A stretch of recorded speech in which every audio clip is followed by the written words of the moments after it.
YouTube, Facebook, Instagram ഇവയിലൂടെ സ്വതന്ത്രമായി വാർത്തകൾ അറിയുന്നവരാണോ നിങ്ങൾ?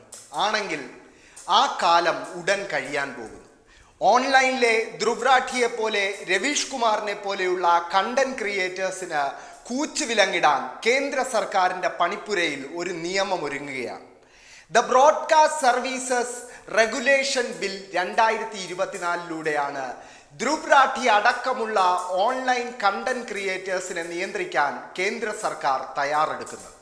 രാജ്യത്തെ 52% ജനങ്ങളും യൂട്യൂബ്, ഫേസ്ബുക്ക്, ഇൻസ്റ്റാഗ്രാം പോലെയുള്ള സമൂഹ മാധ്യമങ്ങളിലൂടെയാണ് അല്ലെങ്കിൽ ഇൻ്റർനെറ്റിലൂടെയാണ് വിവരങ്ങൾ, വാർത്തകൾ അറിയുന്നതെന്നാണ് ഏറ്റവും അവസാനം പുറത്തുവന്ന സർവേ ഫലം പറയുന്നത്.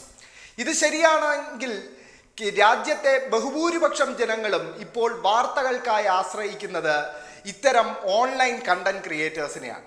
രാജ്യത്തെ മുഖ്യധാരാ മാധ്യമങ്ങൾ മുഴുവൻ മോദി മീഡിയയായി മാറിയപ്പോഴും കേരളത്തിലെ മുഖ്യധാരാ മാധ്യമങ്ങൾ പോലും കേന്ദ്ര സർക്കാരിൻ്റെ ഭരണപരാജയങ്ങളും BJPക്കെതിരായ വാർത്തകളും കൃത്യമായി മുക്കിയപ്പോഴും അതെല്ലാം ജനങ്ങളുടെ ശ്രദ്ധയിൽ കൊണ്ടുവന്ന് അതിനെ ജനങ്ങൾക്കിടയിൽ ചർച്ചയാക്കിയത് ധ്രുവ്രാഠിയെ പോലെ, രവീഷ് കുമാറിനെ പോലെയുള്ള ഓൺലൈൻ കണ്ടന്റ് ക്രിയേറ്റേഴ്സ് ആയിരുന്നു. ഈ ഓൺലൈൻ കണ്ടന്റ് ക്രിയേറ്റേഴ്സിന് ഒരു കൂച്ചുവിലങ്ങിടുക എന്നത് തന്നെയാണ് ഈ പുതിയ നിയമത്തിലൂടെ കേന്ദ്ര സർക്കാർ ലക്ഷ്യമിടുന്നത്. 2 ഡ്രാഫ്റ്റുകൾ ഈ ബില്ലിൻ്റെതായി ഇതിനോടകം പുറത്തു വന്നു കഴിഞ്ഞു. ആദ്യ ഡ്രാഫ്റ്റ് പുറത്തു വരുന്നത് കഴിഞ്ഞ വർഷം നവംബറിലായി. ആ ഡ്രാഫ്റ്റ് പൊതുജനങ്ങൾക്കെല്ലാം ലഭ്യവുമായിരുന്നു. അത് വന്നപ്പോൾ തന്നെ വലിയ വിവാദങ്ങളും വിമർശനങ്ങളും കേന്ദ്ര സർക്കാരിനെതിരെ ഇതുമായി ബന്ധപ്പെട്ട് ഉയർന്നു വന്നിരുന്നു. എന്നാൽ ഇപ്പോൾ രണ്ടാമത്തെ ഡ്രാഫ്റ്റ് ഈ കഴിഞ്ഞ ജൂലൈ 2024 കേന്ദ്രം പുറത്തുവിട്ടു. പക്ഷെ ഇത്തവണ അത് പൊതുജനങ്ങൾക്ക് ലഭ്യമല്ല. പകരം തിരഞ്ഞെടുക്കപ്പെട്ട വ്യക്തികൾക്കും സ്ഥാപനങ്ങൾക്കും മാത്രമാണ് ഈ ബില്ലിൻ്റെ ഡ്രാഫ്റ്റ്, പുതിയ ഡ്രാഫ്റ്റ് കേന്ദ്രം കൈമാറിയിരിക്കുന്നത്. ഒരു ബില്ലിൻ്റെ കാര്യത്തിൽ, അതും ജനങ്ങളെ വലിയ തോതിൽ ബാധിക്കുന്ന ഒരു ബില്ലിൻ്റെ കാര്യത്തിൽ എന്തിനാണ് ഇത്ര രഹസ്യാത്മകത എന്നൊരു ചോദ്യം ഇതിനോടകം തന്നെ സമൂഹ മാധ്യമങ്ങളിൽ അടക്കം ഉയർന്നു വന്നു കഴിഞ്ഞു.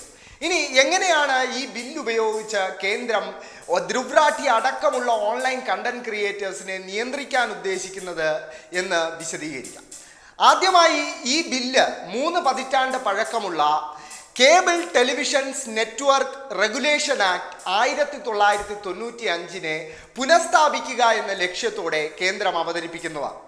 ഈ ബില്ലിൽ ധ്രുവ്രാഠിയെയും രവീഷ് കുമാറിനെയും പോലെയുള്ള ഓൺലൈൻ കണ്ടന്റ് ക്രിയേറ്റേഴ്സിനെ, പ്രത്യേകിച്ച് വാർത്തകളും ആനുകാലിക സംഭവങ്ങളും കൈകാര്യം ചെയ്യുന്ന ഓൺലൈൻ കണ്ടന്റ് ക്രിയേറ്റേഴ്സിനെ ഡിജിറ്റൽ ന്യൂസ് ബ്രോഡ്കാസ്റ്റേഴ്സ് ആയാണ് കണക്കാക്കുന്നത്.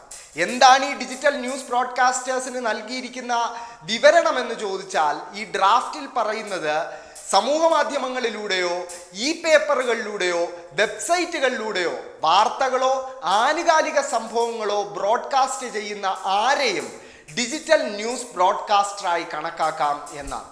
ഇനി ഈ ഡിജിറ്റൽ ന്യൂസ് ബ്രോഡ്കാസ്റ്റേഴ്സിന് 2 കോഡുകൾ പാലിക്കേണ്ടതായി വരും. ആദ്യത്തേത് പ്രോഗ്രാം കോഡാണ്, രണ്ടാമത്തേത് അഡ്വർടൈസ്മെന്റ് കോഡ്. എന്താണ് ഈ പ്രോഗ്രാം കോഡ് എന്ന് വ്യക്തമായി ഈ ഡ്രാഫ്റ്റിൽ പറയുന്നില്ല എങ്കിലും ഇതിൻ്റെ മുൻകാല നിയമമായ കേബിൾസ് ടെലിവിഷൻ നെറ്റ്വർക്ക് ആക്ടിൽ ഇതിനെക്കുറിച്ച് വ്യക്തമായി പറയുന്നുണ്ട്. പ്രോഗ്രാം കോഡിനെ കുറിച്ച് ആ ആക്ടിൽ പറയുന്നത് രാജ്യത്തിൻ്റെ അഖണ്ഡതയെ ബാധിക്കുന്ന യാതൊരുവിധ കണ്ടന്റുകളും പ്രചരിപ്പിക്കാൻ പാടില്ല എന്നും രാജ്യവിരുദ്ധത അല്ലെങ്കിൽ ദേശവിരുദ്ധത പ്രചരിപ്പിക്കുന്ന കണ്ടന്റുകളും പ്രചരിപ്പിക്കാൻ പാടില്ല എന്നുമാണ്. എന്താണ് ദേശവിരുദ്ധ കണ്ടന്റുകളെന്നോ അല്ലെങ്കിൽ ഏതിനെയൊക്കെയാണ് ദേശവിരുദ്ധമായും രാജ്യത്തിൻ്റെ അഖണ്ഡതയെ ബാധിക്കുന്ന കണ്ടന്റുകളായും കണക്കാക്കുന്നതെന്നോ വിശദീകരിക്കാത്ത ഒരു ബില്ലാണ് ഇപ്പോൾ ഡ്രാഫ്റ്റ് രൂപത്തിൽ പുറത്തു വന്നിരിക്കുന്നത്. അതായത് കേന്ദ്ര സർക്കാരിനെതിരായ, BJPക്കെതിരായ ഏതു വാർത്തയെയും ഏത് കണ്ടന്റിനെയും ഇത്തരത്തിൽ ദേശവിരുദ്ധമെന്നും രാജ്യത്തിൻ്റെ അഖണ്ഡതയെ ബാധിക്കുന്നതെന്നും സൂചിപ്പിച്ച് കേന്ദ്രത്തിന് എളുപ്പം വിലക്കാൻ സാധിക്കും ഈ പുതിയ ബില്ല് പാസ്സായ. ഇതുമാത്രമല്ല, 3 തലത്തിലുള്ള ഒരു നിയന്ത്രണമാണ് ഈ ഡിജിറ്റൽ ന്യൂസ് ബ്രോഡ്കാസ്റ്റേഴ്സിന് കേന്ദ്രം ഈ ബില്ലിലൂടെ ഒരുക്കി വച്ചിരിക്കുന്നത്. ആദ്യത്തേത് ബ്രോഡ്കാസ്റ്റേഴ്സ് തന്നെ, ധ്രുവ്രാഠിയെ പോലെ, രവീഷ് കുമാറിനെ പോലെയുള്ള ബ്രോഡ്കാസ്റ്റേഴ്സ് തന്നെ സ്വയം അവരുടെ കണ്ടന്റുകളെ നിയന്ത്രിക്കേണ്ടതായി വരും.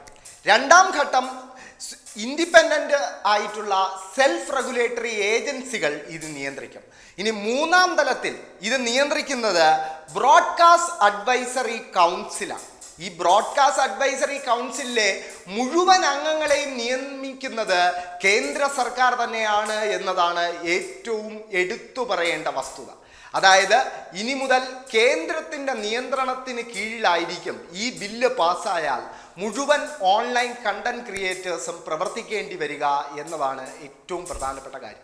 അതോടൊപ്പം ഈ ബില്ലിൻ്റെ ഒന്നാമത്തെ ഡ്രാഫ്റ്റിൽ നിന്നും രണ്ടാമത്തെ ഡ്രാഫ്റ്റിലേക്ക് വരുമ്പോൾ ചെറിയ മാറ്റം ഏറെ ശ്രദ്ധയിൽപ്പെടുന്നുണ്ട്. ആദ്യത്തെ ഡ്രാഫ്റ്റിൽ ഇൻഡിവിജ്വൽ ഓഫ് ഇന്ത്യ എന്നായിരുന്നു പറഞ്ഞിരുന്നതെങ്കിൽ പിന്നീടത് ഇൻഡിവിജ്വൽ എന്ന് മാത്രമായി രണ്ടാം ഡ്രാഫ്റ്റിൽ മാറ്റുകയുണ്ടായി. അതായത് ജർമ്മനിയിലിരുന്നും മറ്റ് ലോകരാജ്യങ്ങളിലിരുന്നും നമ്മുടെ രാജ്യത്തേതിനാവശ്യമായ കണ്ടന്റുകൾ ഉണ്ടാക്കുന്ന കണ്ടന്റ് ക്രിയേറ്റേഴ്സിനെയും കൂടി ഈ നിയമത്തിൻ്റെ പരിധിയിൽ കൊണ്ടുവരിക, ധ്രുവ്രാഠി അടക്കമുള്ളവരെ ഈ നിയമത്തിൻ്റെ പരിധിയിൽ കൊണ്ടുവരിക എന്ന ലക്ഷ്യത്തോടെയാണ് കേന്ദ്രം ഇത്തരത്തിൽ ഒരു പദപ്രയോഗത്തിൽ തന്നെ ഒരു മാറ്റം വരുത്തിയിരിക്കുന്നത്. ഇനി മറ്റൊരടിയും കൂടി കേന്ദ്രം ഈ ന്യൂസ് ബ്രോഡ്കാസ്റ്റേഴ്സിന് നൽകുന്നുണ്ട്.